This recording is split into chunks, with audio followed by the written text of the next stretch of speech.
હરિહર બહાર બેઠેલા તમામ ભાઈઓને વિનંતી તેઓ શ્રી પોતાનું સ્થાન ગ્રહણ કરે. સ્વામીજી આવી છે. હું વિનંતી કરીશ દેવજીભાઈ ધોલાવાળાને, તેઓ શ્રી સ્વામીજીનું ફૂલ હાર પહેરાવી સ્વાગત કરશે. હરિહર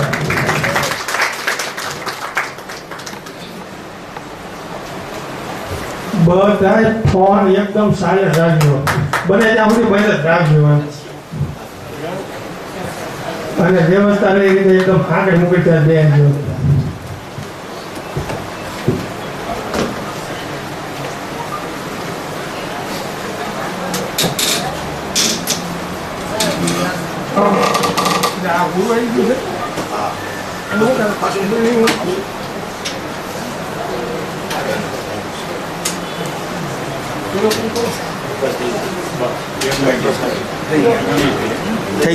થઈ ગયા બે.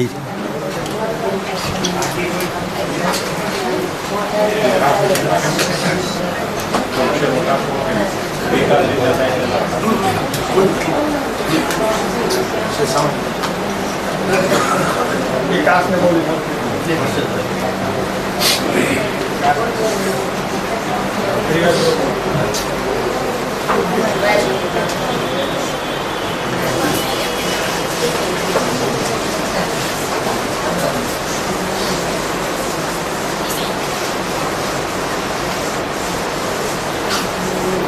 Ay, Dios, que le da por el gato.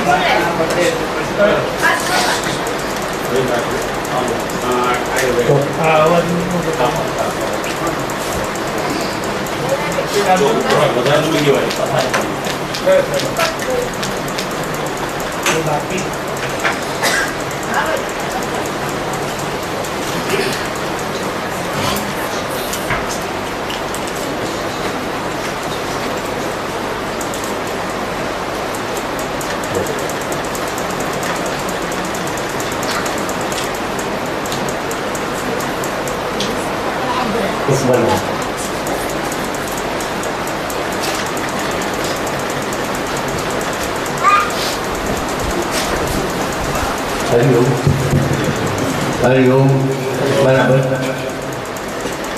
એક નંબરનું પાડું જુઓ બધા.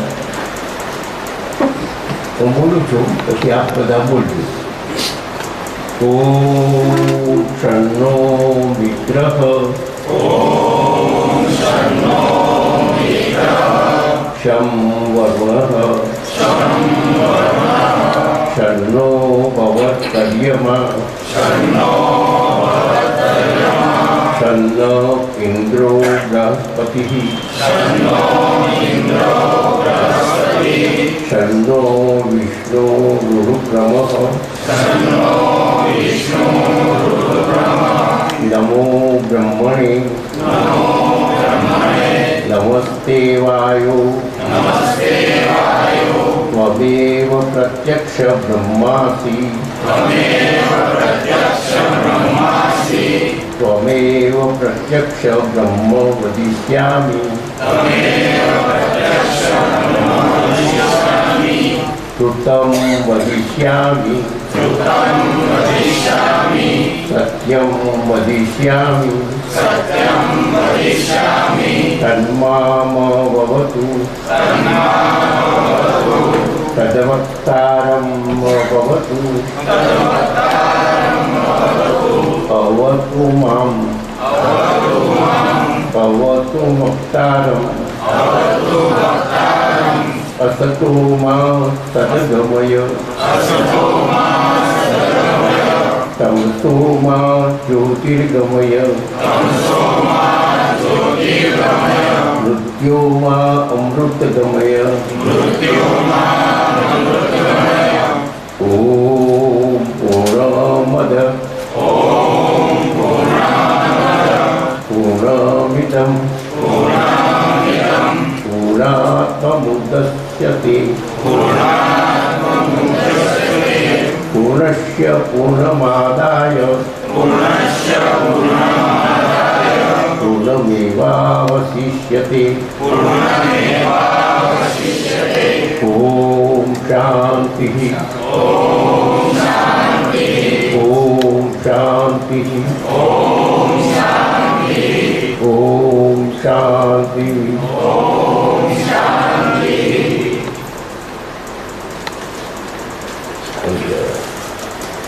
खुशियाँ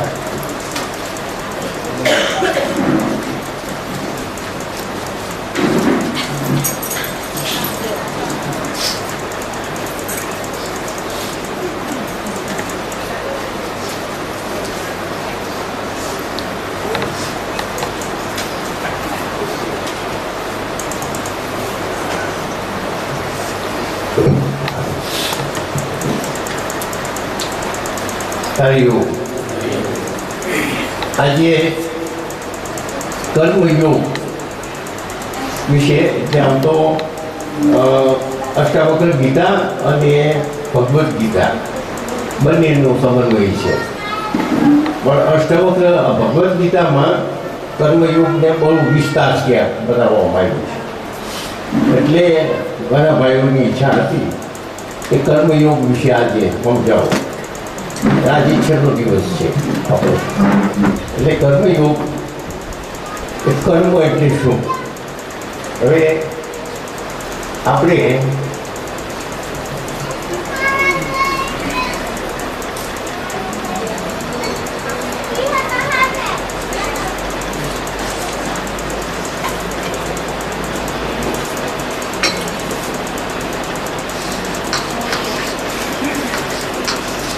કર્મ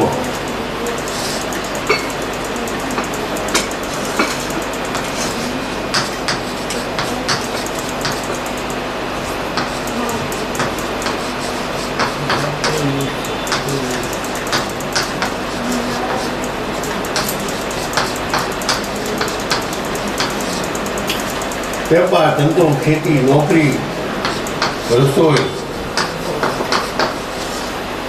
આપણું જે કંઈ કરતા હોઈએ 5 જ્ઞાન ઇન્દ્રિયો વડે, આ 5 કર્મ ઇન્દ્રિયો વડે ઉપરાંત મન, 5 જ્ઞાન ઇન્દ્રિયો વડે, 5 જ્ઞાન ઇન્દ્રિયો વડે ઉપરાંત મન, આ બધા વડે એક અથવા વધારેથી જે કંઈક કર્મ થાય, કામ થાય એને કર્મ કહેવામાં આવે. આંખથી પણ કર્મ થાય છે, કાનથી પણ કર્મ થાય છે, નાકથી કર્મ થાય છે, જીભથી થાય છે. જીભથી 2 કર્મ થાય, એક બોલવાનું કર્મ અને એક સ્વાદ લેવાનું કર્મ. જીભથી 2 કર્મ, એક બોલવાનું કર્મ થાય છે અને બીજું સ્વાદ લેવાનું કર્મ થાય છે. એવી રીતે આપણી 5 જ્ઞાન ઇન્દ્રિયો, 5 કર્મ ઇન્દ્રિયો અને પછી મનથી પણ કર્મ થાય છે. આ માણસનું બહુ સારું થાય, આ માણસનું ખરાબ થાય, આ માણસનું આવું થવું જોઈએ, એ જે કંઈક અંદરથી મનના વિચારો નીકળે એ પણ એક જાતનું કર્મ છે. અને એ કર્મના પણ બંધન લાગે આપણને. મનથી જે વિચાર્યું હોય કોઈનું સારું અથવા તો ખરાબ, તો પણ એ કર્મના બંધનમાં આપણે આવી જઈએ છીએ. એ સિવાય ઉપરાંત આ વેપાર, ધંધો, ખેતી, નોકરી, આ બધી રસોઈ કરવી જોઈએ, એ બધા કર્મોમાં આવી. પણ ગીતાની અંદર કર્મના ભાગો કર્યા છે ઘણા, અને એ જો વ્યવસ્થિત રીતે આપણે અત્યારે જે કર્મો કરી રહ્યા છીએ એ કર્મો કર્મયોગમાં પણ કપાવી શકાય. આ બધું કરીએ છીએ. હવે એને સકામ હોય અને નિષ્કામ હોય, એ ફળની ઈચ્છા ન હોય, તો આ જે છે કર્મો કહેવાય, અને આ કર્મ યોગ કહેવાય.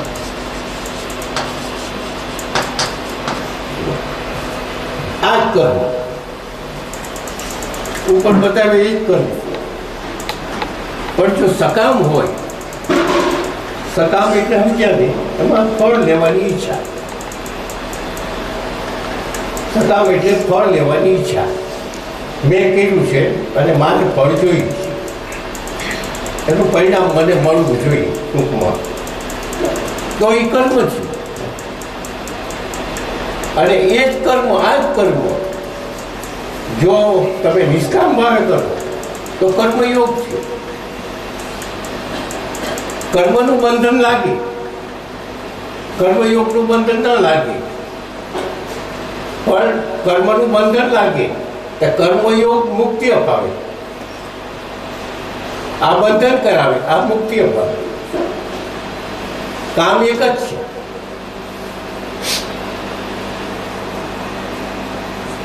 કામ એક જ છે. આ બધું આપણે કામ કરીએ છીએ, અને આ સિવાય ઘણા લખવામાં રહી ગયા હોય વાત અનેક. જે કંઈક કરીએ, જો એ આમાં આ દૃષ્ટિ લક્ષમાં રાખીને કરીએ તો કર્મયોગ. તો એ સાધના થઈ ગઈ, અને સાધના મુક્તિ અપાવે, અને પેલું બંધન કરાવે. તો હવે એનું વિજ્ઞાન આપણે આખું બધું જોઈએ.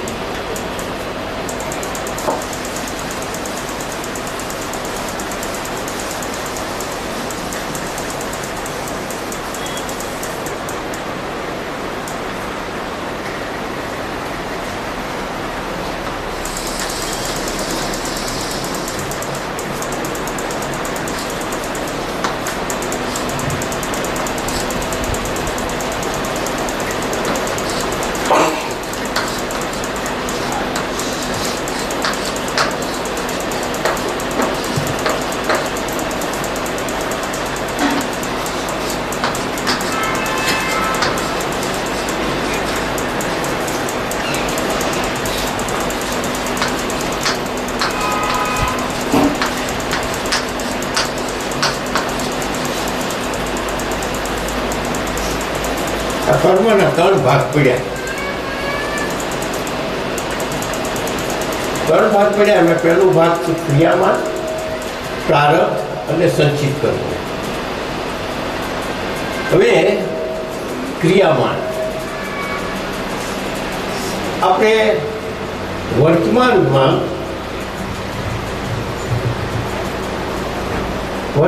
એટલે વર્તમાનમાં અત્યારે જે સમયે જે કામ કરતા હોય એ કર્મ બને, ક્રિયામાણ કહેવાય. જે અત્યારે કામ કરતા હોય એને ક્રિયા. દાખલા તરીકે ચા બનાવતા હોય તો એ પણ ક્રિયામાણ કહેવાય. ચા પીતા હોઈએ તો પણ ક્રિયામાણ કહેવાય. કોઈ પણ પ્રવૃત્તિ આપણે કરતા હોઈએ સંસારી, પણ વર્તમાનમાં કરતા હોય તો એની ક્રિયામાણ કહેવાય. પણ હવે આ કર્મ જે ક્રિયામાણ કરીએ છીએ એ ક્રિયામાણમાં એવા હોય છે કે અમુક તરત ફળ મળે, અમુક મહિના પછી મળે, કોઈ 20 દિવસ મળે, કોઈ સવારે કર્યું ને સાંજે મળે, કોઈ 15 દિવસ પછી મળે, કોઈ 6 મહિના પછી મળે અને કોઈ 200 વર્ષ પછી મળે. એટલે આ જે ક્રિયા દાખલા તરીકે આ એક વ્યક્તિએ ખૂન કર્યું, એક વ્યક્તિએ ખૂન કર્યું અને ખૂનમાંથી છૂટી ગયો, ભલે છૂટી ગયો, એના કોઈ પૂર્વના સારા કર્મ હશે તો એ છૂટી ગયો અહીંથી, પણ ઓલાપણેથી નથી છૂટ્યો, ઉપરથી નથી છૂટ્યો, એને તો ભોગવવું જ પડશે. એક દાખલો છે બહુ સરસ. એક વ્યક્તિ એક ન્યાયાધીશ હતા અને એ તો હકીકત બની ગયેલી છે. પેલા એનું નામ કર્મનો સિદ્ધાંત. કર્મનો સિદ્ધાંત, પણ એ વ્યક્તિનું નામ જજ હતું. હા, હીરાલાલ. એ જે ન્યાયાધીશ હતા, સવારના પોરમાં વહેલા ફરવા નીકળ્યા અને એ ફરવાની ગયા એ દરમિયાનમાં એક ખૂન થયું અને એની નજર જોઈ અને એ કોર્ટમાં કેસ આવ્યો. તો કોર્ટમાં કેસ આવ્યો તો એને જે ખૂનીને જોયો તો એ નહોતો, એને જે ખરેખર ખૂન કરતા જોયો એનો તો બીજો હતો. કેસ ચાલે એમાં તો એનાથી કાંઈ જજથી તો જે પુરાવા હોય એ પ્રમાણે એને ન્યાય આપવો પડે, બીજું કાંઈ ફેરફાર થાય જ નહીં. એમ નહોતી કે મેં આ જોયું હતું.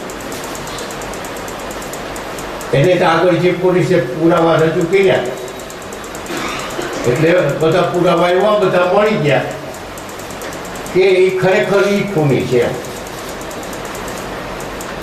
આ જે બીજો જેને ખૂન નથી કર્યું એ ખૂની ઠર્યો અને એને ફાંસીની સજા મળી. પણ જે જજ હતા એ જાણે છે કે આણે નથી કર્યું છતાં મારે એને ફાંસીની સજા આપવી પડે છે. એટલે એની પોતાની ખાનગી કેબિન હતી, એ કેબિનમાં ખૂનીને બોલાવ્યો અને એને કીધું કે મેં નજરે જોયું છે કે તે ખૂન નથી કર્યું અને છતાંય સાબિત થયું તે ખૂન કર્યું છે એવું. એટલે પેલા ખૂની હતો ને એને કીધું કે સાહેબ આ મેં ખૂન નથી કર્યું, વાત સાચી છે, પણ મેં અગાઉ 3-4 ખૂન કરી નાખ્યા છે અને એ બધા 4 ખૂનમાં હું છૂટી ગયો છું. એ પાપ હવે એને આમાં દઈ. એટલે વાત એવી છે કે અહીં કદાચ ગુણ આગું પાછું થઈ જાય, ન્યાયમાં ખોટું થઈ જાય, પણ ઉપર તો ન જ થાય. એટલે અહીં જે આ ક્રિયામાન થાય એ સાચું ખોટું, હવે એની અંદર જે કંઈ આપણને જે કંઈ કર્મ કર્યા એના ફળો બધા લઈએ છીએ. આપણે રસોઈ બનાવી તો રસોઈ સવારમાં બનાવી 11 વાગે બનાવી, આપણે 1 વાગે ખાધી, તો સવારમાં બનાવી 1 વાગે ખાધી તો સવારમાં ક્રિયામાન થયું, 1 વાગે એનું ફળ મળ્યું. એવી રીતે સંસારની બધી બાબત, દાખલા તરીકે નોકરી કરે છે તો નોકરી આખો મહિનો કર્યો અને ફળ એને 1 મહિને મળ્યું. જે કંઈક કર્મ કરીએ એનું ફળ ક્યારે મળે એ કોઈ નક્કી નહીં. કર્મ કરે જ્યાં ફળ મારા હાથમાં છે, ફળ ક્યારે દેવું એ મારા હાથમાં છે. આપણે કઈ વાત છે કે ગમે તે કર્મનું ફળ ક્યારે મળે, એટલે ક્યારેક તરત મળે, ક્યારેક 10 દિવસ પછી મળે, ક્યારેક 15 દિવસે મળે અને ક્યાંક મહિને 2 મહિને મળે, ક્યારેક 1 જન્મ બાદ પણ મળે, કોઈ 5 વર્ષ 5 જન્મે મળે. હવે તો એ શું થાય? ભીષ્મ પિતા, મહાભારતનું યુદ્ધ હતું અને ભીષ્મ પિતા પડ્યા બાણસૈયામાં. ત્યારે રોજ રાત્રે એમની ખબર કાઢવા જતા હતા 5 પાંડવો દ્રૌપદી અને શ્રી કૃષ્ણ ભગવાન. ત્યારે ભીષ્મ પિતાએ પ્રશ્ન કર્યો કૃષ્ણ ભગવાનને કે મને 100 જન્મ યાદ છે અને 100 જન્મમાં મેં આવું ખોટું કામ કર્યું નથી, તો છતાંય મને હું આ જે અત્યારે સજા ભોગવી રહ્યો છું એ સજા શેની? એ સજા શેની? 100 જન્મ સુધી તમે કંઈ ખોટું નથી કર્યું. ત્યારે કૃષ્ણ ભગવાને એટલું જ કીધું માત્ર કે તમને માત્ર 100 જન્મ જ યાદ છે ને, તમને માત્ર 100 જન્મ જ યાદ છે ને. એટલે કહેવાનો મતલબ એમ થયો કે 100 જન્મ નહીં, 200-500 જન્મ પહેલાનું પણ કર્મનું ફળ ક્યારેક મળે. તો એ ક્યાં જાય કે જો આ ક્રિયામાણ જે છે એમાંથી જે કંઈક અત્યારે ન મળ્યું તે સીધું અહીં આવ્યું.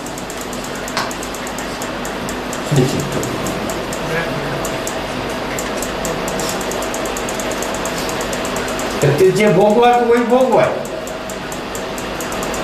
પણ જે ભોગવાતું નથી એ સંચિત કર્મમાં જાય, એ ભાવ ભેગું થતું જાય. હવે આ જે ભેગું થયું અહીં તો આવો જથ્થો ભેગો થતો જાય, મળતું જાય, આમ છે અહીં મળતું જાય, કેટલોય જથ્થો ભેગો થતો જાય. કારણ કે આપણે આ જીવનની અંદર કેટલાય કર્મો કરીએ જ જાય છે. એમાં એવા હોય છે કે લગભગ 80% આ જન્મમાં મળી જાય. કોઈ 30 વર્ષે મળે, કોઈ 20 વર્ષે મળે, કોઈ તરત મળી જાય, કોઈ 2 દિવસ પછી મળે. પણ જે લાંબા ગાળાના મળવાના હોય એ બધા સંચિત કર્મોમાં જાય. પછી સંચિત કર્મોમાંથી હવે આ પ્રારબ્ધમાં આવે. એ બધું આ થઈ આપણે મનુષ્યનો જ્યારે મનુષ્યનો જન્મ થાય ત્યારે પૃથ્વી ઉપરના ગોળા ઉપર કયા બિંદુ ઉપર જન્મ થયો? પૃથ્વીનો ગોળો છે અને ગોળા ઉપર કયા બિંદુ ઉપર જન્મ થયો અને ક્યારે થયો, કયા સમયે થયો અને કઈ જગ્યાએ થયો? આ બે બહુ મહત્વની વાત છે.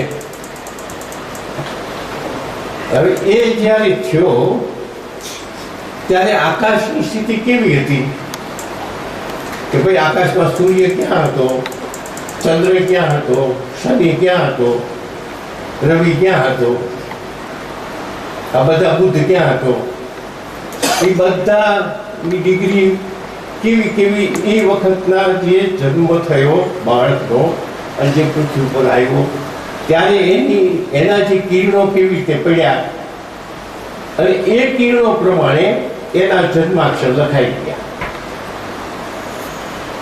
તો આપણા ઋષિમુનિઓ જે જન્માક્ષર છે એ આકાશના 12 ભાગ પાડે છે અને 12 ભાગ પાડી અને આમાં નક્કી થયું કે ભાઈ આ જગ્યાએનો જન્મ હતો, આ એ વખતે અહીં સૂર્ય હતો, એ વખતે અહીં ચંદ્ર હતો, અહીં બુધ હતો, અહીં હતો. એ જે 12 ભાગ છે ને જેને આપણે જન્મકુંડળી કહીએ છીએ. અને જન્મકુંડળીની અંદર જે 12 ભાગ છે ને એ સૂર્યની ગ્રહોની ઉપરની આકાશની સ્થિતિ છે. હવે એ લખાઈ ગયા, જ્યારે જન્મ થયો ત્યારે એ ઉપર લખાઈ. હવે એ જે લખાણા ત્યારે એમ થયું કે ભાઈ સતીની પીરિયડ એને 3.5 વર્ષનો આવ્યો, પછી બુધ આવશે, પછી ગુરુ આવશે, પછી શુક્ર આવશે. જે કંઈક સમય પ્રમાણે એના જે પીરિયડો હોય છે આકાશમાં ફરવાના એ પીરિયડો પ્રમાણે એના જન્માક્ષરમાં એના લખાઈ જાય. તો હવે શનિનો પીરિયડમાં દાખલા તરીકે પહેલો આવ્યો. પણ અહીં શું થયું છે, અહીં આ જે સંચિત કર્મ તો બહુ છે પણ એમાંથી આટલો ભાગ એ પ્રારબ્ધમાં આવ્યો.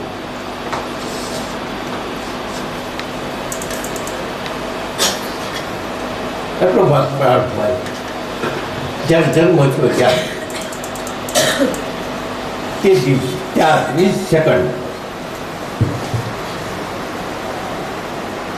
હવે એ જે જથ્થો અહીંયા આવ્યો એટલો ભાગ, એ ભાગમાં એને કેટલા ખોટા કર્મ કર્યા છે, સારા કર્મ કર્યા છે, એ બધું થયું. હવે બધું આમાં આવ્યું. આટલા ભાગમાં જે ખોટા હાચા થયા હોય એ બધા આટલું એટલે 20% 10% જેવું છે. પણ એ 100 વર્ષ સુધી ભોગવવાનું હોય.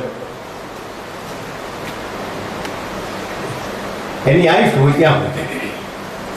કોઈની આયુષ એનો જન્મ થયો ત્યારે એના શ્વાસોશ્વાસ નક્કી થઈ ગયા કે કોઈના આટલા શ્વાસ, કોઈના આટલા શ્વાસ, કોઈના આટલા શ્વાસ, એને નક્કી થઈ ગયા. એટલો ટાઈમમાં એ બધું બાળ જે આવ્યું એ બધું એને ક્રમવાર ગોઠવાઈ જાય. ક્રમવાર ગોઠવાઈ જાય એટલે કેવી રીતે કે ભાઈ એને ખરાબ કામ ક્યાં કર્યા એમાં આવ્યા તો કે એના શનિના પીરિયડમાં, પછી ગુરુ આવ્યો, પછી રાહુ આવ્યો, પછી શુક્ર આવ્યો. તો હવે આમાંનો ઘટી વળે તો આ ખરાબ કામ હતા ને એ બધા ખરાબ કામ આવ્યા. શનિના પીરિયડમાં 18 વર્ષ એ ભોગવાઈ ગયા આમાં પ્રારંભમાં. પછી બધું ગુરુના પીરિયડ, ગુરુમાં સારા આવે, પછી આ ખરાબ આવે, પછી પાછા સારા આવે. એ આના જે પીરિયડ હોય એ 18 વર્ષ, 3 વર્ષ, 5 વર્ષ, 18 વર્ષ આ ગોઠવાઈ ગયું. એનું વર્ણન થયા ત્યાં